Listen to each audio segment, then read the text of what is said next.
تخيل مصر قررت فجأة إنها توقف الاستيراد تمامًا، مفيش قمح، مفيش دوا، مفيش مكونات مصانع، ولا حتى قطع غيار. قرار بالشكل ده يبان إنه بداية عصر الاكتفاء الذاتي، لكنه في الحقيقة هيكون شرارة انهيار اقتصادي سريع، لأن الاستيراد مش رفاهية ولا نقطة ضعف، ده جزء أساسي من تشغيل البلد. أي مصنع في مصر صغير أو كبير بيعتمد على مكونات جاية من بره. وقف الاستيراد معناه توقف الإنتاج، وده يؤدي لارتفاع الأسعار ونقص السلع والبطالة والارتباك في السوق خلال أيام قليلة.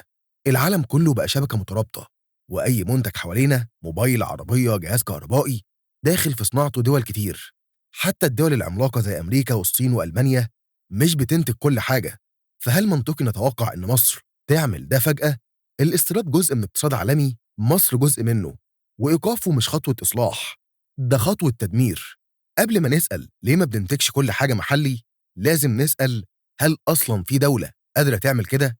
ركز معايا في الفيديو ده وصدقني هتنبهر. بس الأول ما تنساش تعمل لايك، تشترك في القناة، وتفعل زر الجرس علشان يوصلك كل جديد. انت مين؟ تقول على مصر احنا انتصرنا على مصر، تنتصر مين؟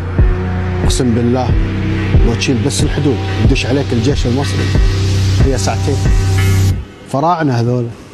قسما بالله اللي هيقرب لها لاشيله من فوق وش الارض. أرضي وأنا حر، ولا تلومن إلا أنفسكم. عيب أنتوا بتتعاملوا مع ناس كبار.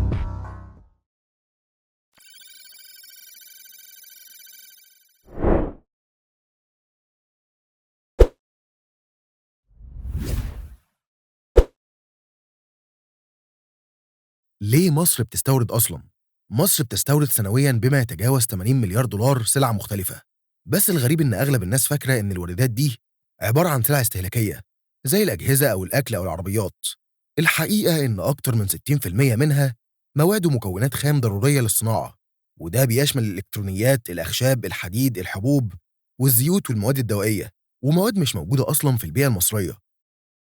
لو بصينا للموضوع كحكاية مترابطة، هنفهم إن أول سبب للاستيراد هو غياب خامات أساسية في البيئة المصرية. الأخشاب مثلا مش موجودة في مصر، وبعض المعادن المهمة للصناعة غايبة تماما، وده بيخلي الاستيراد مش رفاهية لكنه ضرورة.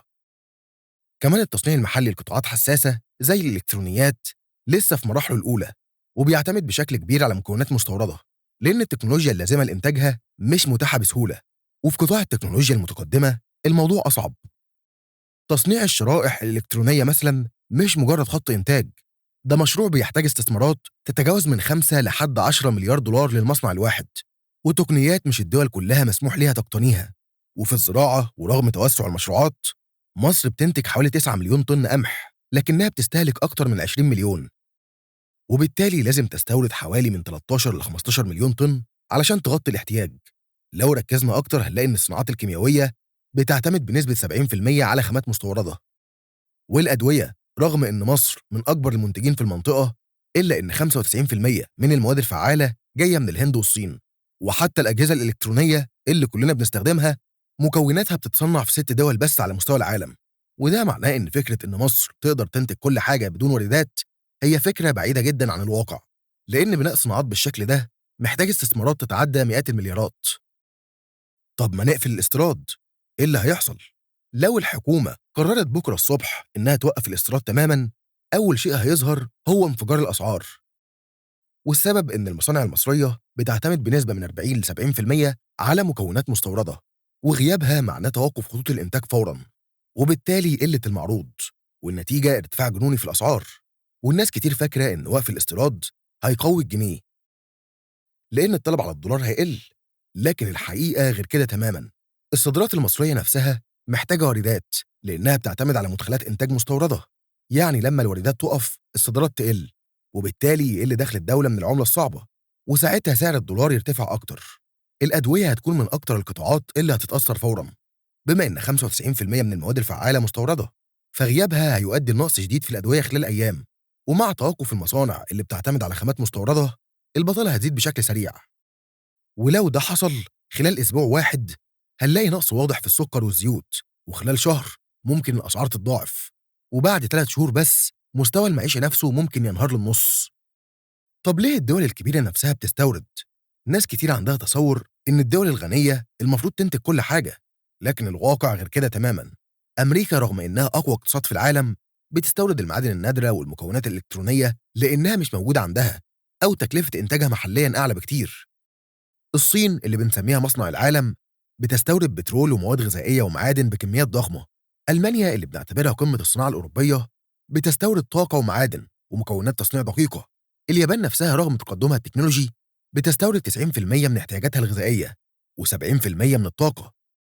كوريا الجنوبية اللي عندها شركات زي سامسونج وإل جي بتستورد أكتر من 80% من خامات الشرائح الإلكترونية. الفكرة الأساسية إن أي دولة بتحتاج تنتج كل حاجة بتفقد كفاءتها الاقتصادية، لأن الاقتصاد العالمي قائم على مبدأ الميزة النسبية، اللي معناه إن كل دولة تركز على الصناعات اللي عندها مقومات ليها وتستورد اللي غيرها أفضل فيه، وده ينطبق على مصر. من المنطقي إنها تركز على الزراعة والصناعات الكيميائية والغزل والنسيج والصناعات الغذائية لأنها قوية فيها، لكن مش منطقي إنها تدخل في صناعات معقدة زي الطيران أو تصنيع الرقائق الإلكترونية بشكل كامل من البداية. طب ليه ما نبدأش نصنع كل حاجة تدريجياً؟ مصر بالفعل ماشية في الاتجاه ده من خلال توسعات صناعية كبيرة وتطوير في البنية التحتية وشغل مستمر على رفع نسبة المكون المحلي، لكن الطريق لسه طويل وليه أسباب واضحة. أولها إن الصناعة الضخمة محتاجة استثمارات بالمليارات. مصنع شرائح إلكترونية واحد ممكن يكلف أكتر من 6 مليار دولار، وكمان التكنولوجيا المتقدمة دي مش كل الدول بتشارك فيها بسهولة لأن الدول المالكة ليها بتحميها. السوق المصري رغم حجمه الكبير بالنسبة للمنطقة لكنه صغير مقارنة بالأسواق العالمية اللي الصناعات الضخمة محتاجة بيع فيها بكميات مهولة علشان تغطي تكلفتها. ده غير إن العمالة المدربة المتخصصة لسه قليلة ومحتاجة سنين من التدريب. ولو بصينا كويس هنعرف إن الصناعة مش مجرد مصنع بيتبني، الصناعة شبكة كاملة مكونة من تعليم متخصص وتدريب عملي وطرق ومواني وقوانين داعمة وتمويل وشركات دولية وجودة منضبطة ومنافسة قوية. عشان نصنع عربية محلية بالكامل لازم نعمل شبكة مصانع للإلكترونيات والمحركات ونوائل الحركة والمعادن والزجاج والبلاستيك. المشروع ده مش خطوة واحدة لكنه سلسلة مشاريع مترابطة بتكلف عشرات المليارات. هل مصر بتتحرك فعلا؟ الإجابة نعم. في آخر 7 سنين مصر عملت تطوير هائل في البنية التحتية، وده كان شرط أساسي لأي نهضة صناعية. إنشاء أكتر من 7000 كيلومتر طرق جديدة ومحطات كهرباء عملاقة بتكفي الدولة سنين، وموانئ جديدة، وتطوير المنطقة الاقتصادية لقناة السويس علشان تكون مركز تصنيع وإعادة تصدير. وفي القطاع الصناعي ظهر مصانع جديدة للغزل والنسيج والأسمدة والزيوت والأجهزة الكهربائية. نسبة المكون المحلي في الأجهزة المنزلية ارتفعت من حوالي 30% لأكثر من 60%، وفي الملابس الجاهزة وصلت ل 70%، وفي الصناعات الغذائية وصلنا ل 90%. وفي قطاع الدواء مصر بتنتج 85% من الأصناف، لكن زي ما قلنا إن التحدي الحقيقي هو المواد الفعالة اللي لسه مستوردة. أما الزراعة فمصر أصبحت الأولى عالمياً في تصدير البرتقال ومن الدول الخمسة الأولى في إنتاج الطماطم. كل ده خطوات في اتجاه تقليل الاستيراد، لكن الطريق لسه طويل. إزاي نقلل الاستيراد بشكل منطقي؟ الحل الحقيقي مش إننا نقلل الاستيراد، لكن نستعمله كأداة تخدم الصناعة المحلية بدل ما تكون عبء عليها. ده معناه إن مصر لازم تحدد القطاعات اللي عندها قابلية للنمو وتبدأ تزود الإنتاج فيها. مثلا لو مصر قدرت تقلل استيراد الزيوت بنسبة 30% بس هتوفر حوالي 1.2 مليار دولار سنويا، وده رقم كبير جدا يقدر يدخل في تطوير مصانع جديدة أو دعم البحث العلمي في الصناعة. لو قدرت تزود إنتاج القمح بنسبة 20% ده هيقلل فاتورة الاستيراد بحوالي 800 مليون دولار، وده معناه إن كل خطوة صغيرة في الإنتاج المحلي بتأثر تأثير ضخم على ميزان الدولة الاقتصادي. كمان التركيز على الصناعات اللي فيها فرصة لنقل التكنولوجيا مهم جدا، زي صناعات التجميع المتقدم خصوصا في العربيات الكهربائية. الصين نفسها بدأت بنفس الطريقة، مصانع تجميع بعدها بدأت تضيف نسبة تصنيع أكبر لحد ما وصلت لمرحلة الإنتاج الكامل. ولو بصينا لقدام هنفهم إن الهدف مش إننا نمنع الاستيراد تماما لأن ده ضد طبيعة الاقتصاد العالمي، لكن الهدف إن الاستيراد يخدم الصناعة مش يحل محلها. يعني نستخدمه كبوابة لزيادة الإنتاج المحلي، لنقل الخبرة، لرفع الجودة، ولتجهيز شركات مصرية تقدر تنافس بره. بالمختصر بدل ما نقفل الباب نوسع دماغنا ونرتب أولوياتنا. في النهاية السؤال ليه مصر ما بتقفلش الاستيراد مش سؤال بسيط زي ما بيتهيأ للبعض، ولا الإجابة عليه مجرد إن الإدارة مش موجودة.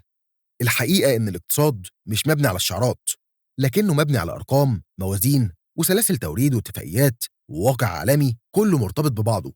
مصر مش بتستورد لأنها مش عايزة تنتج، مصر بتستورد لأنها لسه بتبني قدراتها الإنتاجية، ولسه في طريق طويل ناحية التصنيع الكامل.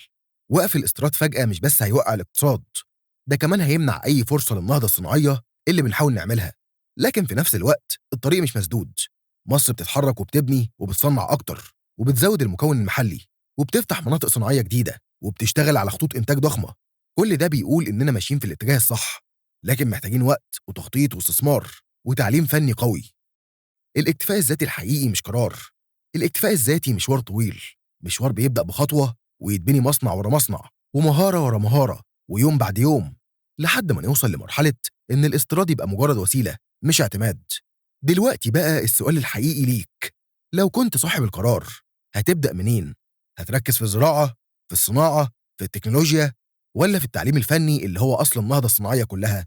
اكتب رأيك، لأن الأسئلة دي مش للحكومة بس، دي لينا احنا كمان كمجتمع عايز يشوف بلده واقفة على رجليها. بس كده.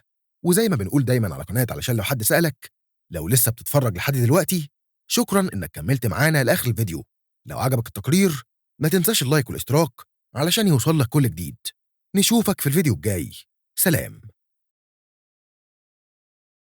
انت مين تقول على مصر احنا انتصرنا على مصر؟ تنتصر مين؟ اقسم بالله لو تشيل بس الحدود يدش عليك الجيش المصري هي ساعتين. فراعنه هذول. قسما بالله اللي هيقرب لها لأشيله من فوق وش الأرض. ارضي وانا حر، ولا تلومن الا انفسكم. عيب انتوا بتتعاملوا مع ناس كبار.